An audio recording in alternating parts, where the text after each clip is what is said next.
Hi friends, ನಾನು Ashwini from Mangalore. Welcome back to my channel. Friends, ನಾನಿವತ್ತು ಮೂರು ಇಂಗ್ರೀಡಿಯೆಂಟ್ಸ್ಗಳನ್ನು ಯೂಸ್ ಮಾಡಿಕೊಂಡು ಬಾಯಲ್ಲಿಟ್ಟರೆ ಹಾಗೆಯೇ ಕರಗೋಗುವಂತಹ ಸ್ವೀಟನ್ನು ಪ್ರಿಪೇರ್ ಮಾಡಿ ತೋರಿಸ್ತಾ ಇದ್ದೇನೆ. ಈ ಸ್ವೀಟ್ನ ಹೆಸರು ಬಂದುಬಿಟ್ಟು ಹುರಿಗಡಲೆ ಬರ್ಫಿ. ಇದು ಆರೋಗ್ಯಕ್ಕಂತೂ ತುಂಬಾ ಒಳ್ಳೆಯದು, ಯಾಕಂದರೆ ಇದನ್ನು ಹುರಿಗಡಲೆ ಯೂಸ್ ಮಾಡಿಕೊಂಡು ಮಾಡ್ತೇವೆ. ಇದು ತುಂಬಾ ಓಲ್ಡ್ ಸ್ವೀಟ್ ಅಂತಲೇ ಹೇಳ್ಬೋದು. ಅಂದರೆ ತುಂಬ ಮುಂಚೆಯಿಂದ ಸಹ ಈ ಸ್ವೀಟನ್ನು ಪ್ರಿಪೇರ್ ಮಾಡ್ತಾರೆ, ಈ ಸ್ವೀಟನ್ನು ತಿಂತಾ ಇರ್ತಾರೆ, ಅಂದರೆ ತಿಂತಾ ಇದ್ದರು. ಸೊ ಅದನ್ನು ನಾನಿವತ್ತು ನಿಮಗೆ ಮಾಡಿ ತೋರಿಸ್ತಾ ಇದ್ದೇನೆ. ಹಾಗೆಯೇ ತುಂಬಾ ಈಸಿ ಇದನ್ನು ಮಾಡೋದು.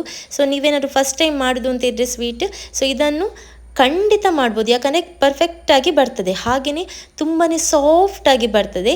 ಸೊ ಇದನ್ನು ಯಾವ ರೀತಿ ಮಾಡೋದು ಅಂತ ನೋಡ್ಕೊಳ್ಳೋಣ. ಮೊದಲಿಗೆ ನಾನು ಒಂದು ಪ್ಯಾನ್ ತಗೊಂಡು ಅದಕ್ಕೆ 1 ಕಪ್ ಆಗುವಷ್ಟು ಹುರಿಗಡಲೆಯನ್ನು ಹಾಕಿಬಿಟ್ಟು ಡ್ರೈ ಆಗಿ ರೋಸ್ಟ್ ಮಾಡ್ತಾ ಇದ್ದೇನೆ. ಸೊ ಇದು ಕ್ರಿಸ್ಪಿ ಆಗ್ತದೆ ಈ ರೀತಿ ರೋಸ್ಟ್ ಮಾಡೋದ್ರಿಂದ. ಸೊ ಹಾಗಾಗಿ ನಾನು ರೋಸ್ಟ್ ಮಾಡ್ತಾ ಇದ್ದೇನೆ. ಇದನ್ನು ಇನ್ನೊಂದು 2-3 ನಿಮಿಷಗಳ ಕಾಲ ಲೋ ಟು ಮೀಡಿಯಮ್ ಫ್ಲೇಮಲ್ಲಿ ಗ್ಯಾಸನ್ನು ಅಂದರೆ ಅಡ್ಜಸ್ಟ್ ಮಾಡಿಕೊಂಡು ನೀವು ಫ್ರೈ ಮಾಡಬೇಕು. ತುಂಬ ಕಪ್ಪಾಗಲಿಕ್ಕೆ ಬಿಡಬೇಡಿ. ಇದು ಒಂಥರ ತರಿ ಆಗಬೇಕು, ಅಂದರೆ ಕ್ರಿಸ್ಪಿ ಆಗಬೇಕು. ಮಿಕ್ಸಿ ಜಾರಿಗೆ ಹಾಕಿ ಪೌಡರ್ ಮಾಡುವಾಗ ಒಳ್ಳೆ ನೈಸಾಗಿ ಪೌಡರ್ ಆಗಬೇಕು. ಸೊ ಅದಕ್ಕೋಸ್ಕರ ನಾವು ಇದನ್ನು ಹುರಿತಾ ಇರ್ತೇವೆ. ಒಂದು ವೇಳೆ ನೀವು ಹುರಿಗಡಲೆ ಯೂಸ್ ಮಾಡೋದು ಒಳ್ಳೆ ಕ್ರಿಸ್ಪಿ ಇದ್ದರೆ ಇದನ್ನು ಹುರ್ಕೊಳ್ಬೇಕು ಅಂತಿಲ್ಲ. ಅಥವಾ ನಿಮ್ಗೆ ಏನಾದ್ರು ಡೌಟ್ ಉಂಟು ಅಥವಾ ಹುರಿಗಡಲೆ ಏನಾದ್ರು ಸಾಫ್ಟ್ ಆಗಿದೆ ಅಂತ ಅನಿಸಿದರೆ ನಿಮಗೆ ಮುಟ್ಟಿ ನೋಡುವಾಗ ಗೊತ್ತಾಗ್ತದೆ ಸಾಫ್ಟ್ ಇದೆಯಾ ಅಥವಾ ಕ್ರಿಸ್ಪಿ ಇದೆಯಾ ಅಂತ. ಸಾಫ್ಟ್ ಆಗಿದ್ದರೆ ಈ ರೀತಿ ಹುರ್ಕೊಂಡ್ರೆ ಆಯಿತು. ಸೊ ನಾನೀಗ ಹುರ್ಕೊಂಡು ತೋರಿಸ್ತಿದ್ದೇನೆ ಯಾವ ರೀತಿ ಹುರಿಬೇಕು ಅಂತ. ತುಪ್ಪ, ಎಣ್ಣೆ, ಬೆಣ್ಣೆ ಏನು ಹಾಕೊಳ್ಳೋದು ಬೇಡ, ಹಾಗೆಯೇ ಡ್ರೈ ರೋಸ್ಟ್ ಮಾಡಿದರೆ ಸಾಕು. ಒಮ್ಮೆ ಚೆನ್ನಾಗಿದ್ದು ರೋಸ್ಟ್ ಆದ ನಂತರ ತಣ್ಣಗಾಗಲಿಕ್ಕೆ ಬಿಡುವ. ಸೊ ಈಗ ಚೆನ್ನಾಗಿ ತಣ್ಣಗಾಗಿದೆ. ಸೊ ನಂತರ ಇದನ್ನು ಮಿಕ್ಸಿ ಜಾರಿಗೆ ಹಾಕ್ತಾ ಇದ್ದೇನೆ. ಸೊ ಮೊದಲಿಗೆ ನಾನು 1 ಕಪ್ ಆಗುವಷ್ಟು ಸಕ್ಕರೆ ಹಾಕ್ಕೊಂಡಿದ್ದೇನೆ.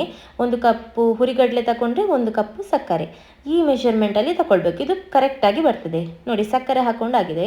ಈಗ ರೋಸ್ಟ್ ಮಾಡಿದಂತಹ ಹುರಿಗಡಲೆಯನ್ನು ಹಾಕ್ಕೊಳ್ತಾ ಇದ್ದೇನೆ. 1 ಕಪ್ಪು ಸಕ್ಕರೆ ಹಾಕಿದೆ ಫಸ್ಟಿಗೆ, ನಂತರ 1 ಕಪ್ ಹುರಿಗಡಲೆ ಹಾಕಿದ್ದೇನೆ. ಸೊ ಇದು ಮೆಷರ್ಮೆಂಟ್ ಕರೆಕ್ಟ್ ಆಗಿದ್ದರೆ ಈ ಸ್ವೀಟ್ ಕರೆಕ್ಟಾಗಿ ಚೆನ್ನಾಗಿ ಬರ್ತದೆ ಅಂತಲೇ ಹೇಳ್ಬೋದು, ಪರ್ಫೆಕ್ಟಾಗಿ ಬರ್ತದೆ. ಈಗ 1-2 ಎಸಲಾಗುವಷ್ಟು ಏಲಕ್ಕಿ ಹಾಕಿದ್ದೇನೆ. ಇದು ಫುಲ್ಲಿ ಆಪ್ಷನಲ್, ನಿಮಗೆ ಬೇಡ ಅಂತ ಇದ್ದರೆ ಸ್ಕಿಪ್ ಮಾಡ್ಬೋದು. ನೋಡಿ ಈಗ ಚೆನ್ನಾಗಿ ಫೈನಾಗಿ ಪೌಡರ್ ಮಾಡಿದ್ದೇನೆ. ತರಿ ಇರಬಾರ್ದು, ನೈಸಾಗಿ ಪೌಡರ್ ಆಗಬೇಕು. ನೋಡಿ ಯಾವ ರೀತಿ ಇದೆ ಅಂತ. ಈ ರೀತಿ ಮುಟ್ಟಿ ನೋಡುವಾಗಲೇ ಗೊತ್ತಾಗ್ತದೆ ನಿಮಗೆ, ತುಂಬ ನೈಸಾಗಿ ಪೌಡರ್ ಆಗಬೇಕು. ಈ ರೀತಿ ನೈಸಾಗಿ ಪೌಡರ್ ಆದ್ರೇ ಇದು ಈ ಸ್ವೀಟ್ ಕರೆಕ್ಟಾಗಿ ಬರ್ತದೆ. ಕೆಲವರು ಹೇಳ್ತಾರೆ ಸ್ವೀಟ್ ಕರೆಕ್ಟಾಗಿ ಬರಲಿಲ್ಲ ಅಂತ, ಬಟ್ ಈ ರೀತಿ ನೈಸಾಗಿ ಪೌಡರ್ ಮಾಡಿದರೆ ಕರೆಕ್ಟಾಗಿ ಬರ್ತದೆ. ಇದೊಂದು ಟಿಪ್ಸ್ ಅಂತಲೇ ಹೇಳ್ಬೋದು. ನೆಕ್ಸ್ಟ್ ನೋಡಿ, ನಾನು ಒಂದು ಪ್ಯಾನ್ ತಗೊಂಡಿದ್ದೇನೆ. ಅದಕ್ಕೆ ಅರ್ಧ ಕಪ್ ಆಗುವಷ್ಟು ತುಪ್ಪ ತಗೊಂಡಿದ್ದೇನೆ. ಅರ್ಧ ಕಪ್ ತುಪ್ಪ ನಿಮಗೆ ಕಷ್ಟ ಆಗ್ತದೆ ಅಥವಾ ನಿಮಗೆ ತುಂಬ ಅದು ಕಾಸ್ಟ್ಲಿ ಆಗ್ತಂತೆ ಇದ್ದರೆ ನೀವು ಬೇಕಾದ್ರೆ ತುಪ್ಪ ಮತ್ತು ಎಣ್ಣೆಯ ಸಮ ಪ್ರಮಾಣದಲ್ಲಿ ಹಾಕಿ ತಗೊಳ್ಬೋದು. ನಾನು ಯಾವ ರೀತಿ ತಗೊಂಡಿದ್ದೇನೆ ಅಂದರೆ 1/4 ಕಪ್ ಆಗುವಷ್ಟು ತುಪ್ಪ, 1/4 ಕಪ್ ಆಗುವಷ್ಟು ಎಣ್ಣೆ, ಅದನ್ನು ಮಿಕ್ಸ್ ಮಾಡಿ ತಗೊಂಡಿದ್ದೇನೆ. ಆಗ ಅರ್ಧ ಕಪ್ ಆಗ್ತದೆ. ನೆನಪಿಟ್ಕೊಳ್ಳಿ, ಮೆಜರ್ಮೆಂಟ್ ಕರೆಕ್ಟ್ ಆಗಿರಬೇಕು. 1 ಕಪ್ ಹುರಿಗಡಲೆ, 1 ಕಪ್ ಸಕ್ಕರೆ, ಹಾಗೆಯೇ ಅರ್ಧ ಕಪ್ ಆಗುವಷ್ಟು ತುಪ್ಪ. ಈಗ ತುಪ್ಪ ಫುಲ್ಲಾಗಿ ಚೆನ್ನಾಗಿ ಕರಗಿದೆ. ಇಷ್ಟು ತುಪ್ಪ ಬಿಸಿ ಆದರೆ ಸಾಕು, ಕರಗುವಷ್ಟು ಬಿಸಿ ಆದರೆ ಸಾಕು. ನಂತರ ಗ್ಯಾಸನ್ನು ಫುಲ್ಲಾಗಿ ಆಫ್ ಮಾಡಿಬಿಟ್ಟು ನಾವು ಪೌಡರ್ ಮಾಡಿಟ್ಟಿರುವಂತಹ ಹುರಿಗಡಲೆ ಮತ್ತು ಸಕ್ಕರೆಯ ಪೌಡರನ್ನು ಹಾಕಿ ಚೆನ್ನಾಗಿ ಮಿಕ್ಸ್ ಮಾಡ್ತಾ ಇದ್ದೇನೆ. ಅಂದರೆ ಇದು ಆ ತುಪ್ಪದ ಜೊತೆಯಲ್ಲಿ, ಆ ತುಪ್ಪದ ಬಿಸಿಯಲ್ಲೇ ಚೆನ್ನಾಗಿ ಮಿಕ್ಸ್ ಆಗಬೇಕು. ನಿಮಗೆ ಮಿಕ್ಸ್ ಮಾಡ್ತಾ ಇರುವಾಗ ಅನಿಸಬಹುದು ತುಪ್ಪ ಕಮ್ಮಿ ಆದಾಗೆ ಕಾಣಬಹುದು, ಅಥವಾ ಹುರಿಗಡಲೆ ಏನು ಕರೆಕ್ಟಾಗಿ ಸೆಟ್ ಆಗಲಿಲ್ಲ ಅಂತ ಅನಿಸಬಹುದು. ಬಟ್ ಇದು ಬಿಸಿ ಆಗ್ತಾ ಆಗ್ತಾ ಚೆನ್ನಾಗಿ ಸೆಟ್ ಆಗ್ತದೆ. ಕೂಡ್ಕೊಳ್ಬೇಕು, ಇದು ಕರೆಕ್ಟಾಗಿ ಕೂಡ್ಕೊಳ್ಬೇಕು. ಯಾಕಂದರೆ ನಾವು ಇದಕ್ಕೆ ಸಕ್ಕರೆ ಹಾಕಿರ್ತೇವೆ. ಸಕ್ಕರೆ ಪೌಡರ್ ಬಿಸಿಯಾದ ಹಾಗೆಯೇ ಕರಗಲಿಕ್ಕೆ ಸ್ಟಾರ್ಟ್ ಆಗ್ತದೆ. ಸಕ್ಕರೆ ಕರಗುವಾಗ ಆ ಮಾಯಿಶ್ಚರ್ ಬರ್ತದಲ್ಲ, ಅದರಲ್ಲಿ ಕರೆಕ್ಟಾಗಿ ಇದು ಸೆಟ್ ಆಗ್ತದೆ, ಸಾಫ್ಟ್ ಆಗ್ತಾ ಬರ್ತದೆ. ನೋಡುವಾಗ ನಿಮಗೆ ಗಟ್ಟಿಯಾಗಿದ್ದರೂ ಕೂಡ ಈಗ ನೋಡಿ ಗಟ್ಟಿಯಾದಾಗೆ ಕಾಣ್ತದೆ. ಬಟ್ ಇದು ಚೆನ್ನಾಗಿ ಮಿಕ್ಸ್ ಮಾಡ್ತಾ ಇರಬೇಕು. ಚೆನ್ನಾಗಿ ಮಿಕ್ಸ್ ಆಗ್ತಾ ಆಗ್ತಾ ಇದು ತಣ್ಣಗಾಗುವಾಗ ಕರೆಕ್ಟಾಗಿ ಸೆಟ್ ಆಗ್ತದೆ. ನೋಡಿ ಇಷ್ಟು ಚೆನ್ನಾಗಿ ಸ್ಪೂನಿನ ಸಹಾಯದಿಂದ ಮಿಕ್ಸ್ ಮಾಡಬೇಕು. ನೀವೇನಾದರೂ ನಾನ್ ಸ್ಟಿಕ್ ಪ್ಯಾನಲ್ಲಿ ಮಾಡೋದಾದರೆ ಇದು ಇನ್ನೂ ಕೂಡ ಈಸಿಯಾಗಿ ಬರ್ತದೆ. ನಾನು ನಾನ್ ಸ್ಟಿಕ್ ಪ್ಯಾನಲ್ಲಿ ಮಾಡಲಿಲ್ಲ, ಬಟ್ ಯಾವುದೇ ಪಾತ್ರೆಯಲ್ಲಿ ಮಾಡಿದರೂ ಕೂಡ ಕರೆಕ್ಟಾಗಿ ಬರ್ತದೆ. ಬಟ್ ನಾನ್ ಸ್ಟಿಕ್ಕಲ್ಲಿ ಮಾಡಿದರೆ ಇನ್ನೂ ಸಾಫ್ಟ್ ಆಗಿರುವಾಗೆ ಕಾಣ್ತದೆ. ಈಗ ನೋಡಿ ಸರಿಯಾಗಿ ಸೆಟ್ ಆಗಿದೆ. ನೀವು ಕೈಯಲ್ಲಿ ಸ್ವಲ್ಪ ಈ ರೀತಿ ಉಂಡೆ ಮಾಡುವಾಗ ಉಂಡೆ ಕಟ್ಟಲಿಕ್ಕೆ ಕೂಡ ಕರೆಕ್ಟಾಗಿ ಬರ್ತದೆ. ಉಂಡೆ ಕೂಡ ಆ ರೀತಿ ಕೂಡ ಸ್ವೀಟ್ ಮಾಡಿ ತಿನ್ನಬಹುದು. ಒಂಥರ ಬೇಸನ್ ಲಡ್ಡು ಎಲ್ಲ ಇರ್ತದಲ್ಲ, ಆ ಟೇಸ್ಟಿಗೆ ಬರ್ತದೆ.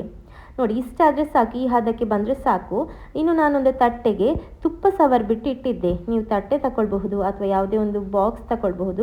ನಿಮ್ಮ ಹತ್ರ ಯಾವುದು ಪಾತ್ರೆ ಇದೆ ನೋಡಿ ಅದರಲ್ಲಿ ನೀವು ಮಾಡಬಹುದು. ಯಾಕಂದರೆ ನಮಗೆ ಇದನ್ನು ಕಟ್ ಮಾಡಲಿಕ್ಕೆ ಈಸಿ ಆಗಬೇಕು. ಸೊ ಅದಕ್ಕೆ ಈಸಿ ಆಗುವಂತಹ ಪಾತ್ರೆಯನ್ನು ನೀವು ತಗೊಳ್ಳಿ. ನಾನೊಂದು ತಟ್ಟೆ ತಗೊಂಡಿದ್ದೇನೆ, ಅದಕ್ಕೆ ತುಪ್ಪವನ್ನು ಸವರಿದ್ದೇನೆ. ಇನ್ನು ನಾವು ಮಾಡಿದಂತಹ ಮಿಶ್ರಣವನ್ನು ಈ ರೀತಿ ತಟ್ಟೆಗೆ ಹಾಕಿಬಿಟ್ಟು ಚೆನ್ನಾಗಿ ಸೆಟ್ ಮಾಡಬೇಕು. ನಾನು ಕೈಯಲ್ಲೇ ಸೆಟ್ ಮಾಡ್ತೇನೆ ಫಸ್ಟಿಗೆ, ಯಾಕಂದರೆ ಕೈಯಲ್ಲಿ ಸೆಟ್ ಮಾಡಿದರೆ ಅದು ಪ್ರೆಷರ್ ಕರೆಕ್ಟಾಗಿ ನೀವು ಹಾಕ್ತಿರಲ್ಲ, ಆಗ ಕರೆಕ್ಟಾಗಿ ಕೂತ್ಕೊಳ್ತದೆ, ಸೆಟ್ ಆಗ್ತದೆ ಬೇಗ. ಸೊ ಈಗ ಇನ್ನೊಂದು ಟಿಪ್ಸ್ ಹೇಳ್ತೇನೆ, ಇದನ್ನು ನೀವು ಕೇಳಲೇಬೇಕು. ಯಾಕಂದರೆ ಬರ್ಫಿ ಮಾಡಲಿಕ್ಕೆ ತುಂಬ ಹೊತ್ತು ತಗೊಳ್ತದೆ. ಬರ್ಫಿ ಮಾಡಲಿಕ್ಕೆ ಈಸಿ, ಬಟ್ ಅದು ಸೆಟ್ ಆಗಲಿಕ್ಕೆ 1 hour ಆಗ್ತದೆ ಅಂತ ಹೇಳ್ತಾರೆ. ತುಂಬ ಜನ ಹಾಗೇ ಹೇಳ್ತಾರೆ. ಸೊ ಹಾಗಾಗಿ ಬರ್ಫಿಯೇ ಮಾಡಲಿಕ್ಕೆ ಹೋಗೋದಿಲ್ಲ. ಬಟ್ ನಾನು ಈಗ ಹೇಳುವಂತಹ ಟಿಪ್ಸ್ಗಳನ್ನು ನೀವು ಯೂಸ್ ಮಾಡಿದರೆ ಬರ್ಫಿಯನ್ನು ಕೇವಲ 15 ನಿಮಿಷದಲ್ಲಿ ಮಾಡಬಹುದು.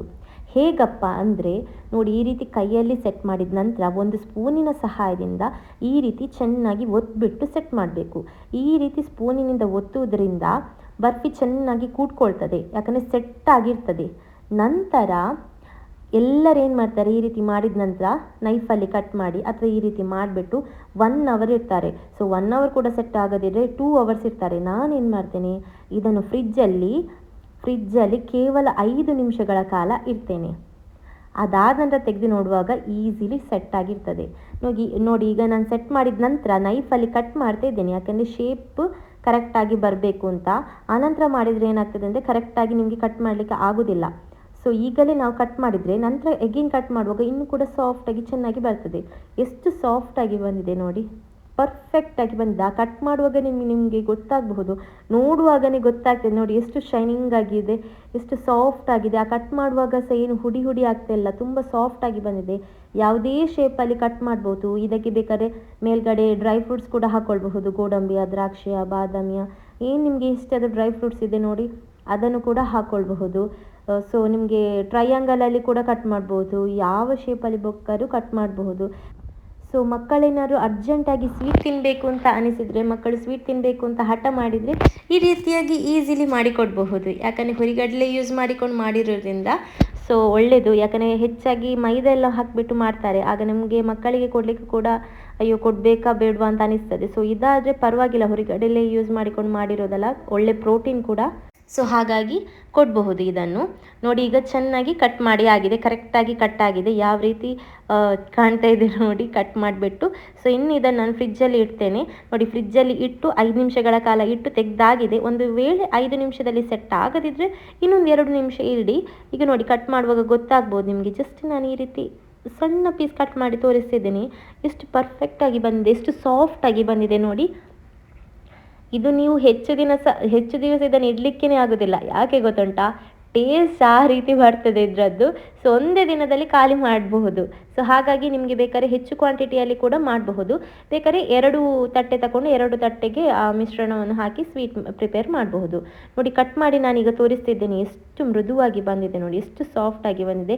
ಬಾಯಲ್ಲಿ ಹಾಕಿದರೆ ಹಾಗೆಯೇ ಇದು ಕರಗೋಗಿ ಬಿಡ್ತದೆ, ಅಷ್ಟು ಸಾಫ್ಟಾಗಿ ಸ್ವೀಟ್ ಬಂದಿದೆ ನೋಡಿ. ನಾನು ಎಗೇನ್ ಈಗ ಕಟ್ ಮಾಡ್ತಾ ಇದ್ದೇನೆ. ಆಗಲೇ ನಾನು ಕಟ್ ಮಾಡಿರೋದ್ರಿಂದ ಈಗ ಕಟ್ ಮಾಡುವಾಗ ತುಂಬ ಈಸಿಲಿ ಬರ್ತದೆ, ಯಾಕಂದರೆ ಆಲ್ರೆಡಿ ನಾವು ಕಟ್ ಮಾಡಿ ಸೆಟ್ ಮಾಡಿರ್ತೇವಲ್ಲ.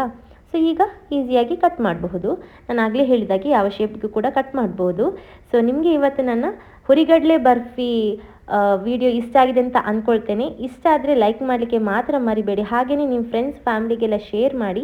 ಯಾರೆಲ್ಲ ನನ್ನ ವಿಡಿಯೋನ, ನನ್ನ ಚಾನಲನ್ನು ಫಸ್ಟ್ ಟೈಮ್ ನೋಡ್ತಾ ಇದ್ದೀರಿ ಅವರೆಲ್ಲ ನನ್ನ ಚಾನಲ್ಗೆ ಕ್ವಿಕ್ಕಾಗಿ ಸಬ್ಸ್ಕ್ರೈಬ್ ಆಗಿ, ಹಾಗೆಯೇ ಅಲ್ಲೇ ಇರುವ ಬೆಲ್ ಐಕಾನನ್ನು ಕೂಡ ಕ್ಲಿಕ್ ಮಾಡಿ.